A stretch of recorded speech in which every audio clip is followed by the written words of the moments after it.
यदि आपने किसी को पैसे उधार दिए हैं और वो पैसे आपको देने से मना कर रहा है, बार बार टाल मटोल कर रहा है, तो आप भी परेशान हो जाते हैं कि मैं तो पैसा दिया था और अब अपना ही पैसा वापस लेने में मेरे को कठिनाइयाँ का सामना करना पड़ रहा है। तो इसमें जो आपके कानूनी राइट होते हैं वो आज मैं आपको बताऊंगा। सबसे पहले क्या करना है कि आपको एक लीगली नोटिस भेज देना है उन्हें, जिसमें कि प्रॉपर मेंशन होना चाहिए कि आप कितने पैसे दिए हैं, कैसे दिए हैं, क्या टाइम टेबल है, क्या डेट है, वो सारे चीज उसमें मेंशन होनी चाहिए विथ रीजन, विथ प्रूफ। ठीक है। और वो जब आप नोटिस देते हैं और नोटिस देने के बाद भी उन पे कोई असर नहीं पड़ता है,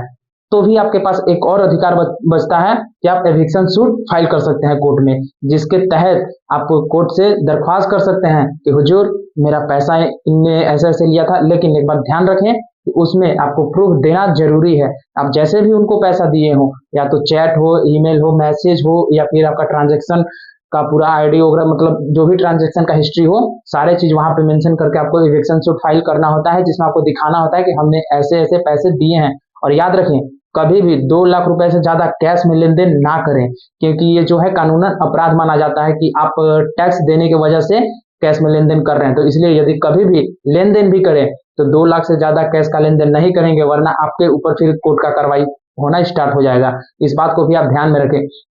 और यदि आपको मतलब जैसे कि यदि कोई पैसा लिया और वापस नहीं कर रहा है, और तो आपने रिकवरी सूट फाइल कर दी, आपने नोटिस भी भेज दी, इसके बाद भी नहीं हो रहा है, और जैसे एक अन्य कारण होता है कि कभी कभी होता है कि कोई हमें चेक दे दिया और चेक बाउंस कर जाता है, उसमें पैसा नहीं होते हैं और फिर भी हमें चेक दे दी, तो उस सिचुएशन में क्या करना है कि आपको वहां पे उनसे पहले एक नोटिस भेज करके आप उनसे डायरेक्ट बात कर लीजिए कि आपका चेक बाउंस हो गया है, क्योंकि यदि चेक बाउंस होता है उसमें भी आपको 3 साल तक की जेल हो सकती है, जो मतलब चेक बाउंस जिनका हुआ है। तो इस बात को ध्यान में रखें, इस तहत आप अपने पैसे को रिकवर कर सकते हैं, क्योंकि पैसा आपका है, ईमानदारी से आपने कमाया है, तो आपको पैसा मिलना चाहिए। ये आपको कोर्ट दिलवाएगी, अदालत दिलवाएगी। ऐसे अनेकों कानून साधारण भाषा में जानने के लिए, आसान भाषा में जानने के लिए द लीगल यात्रा को फॉलो कर लें। धन्यवाद।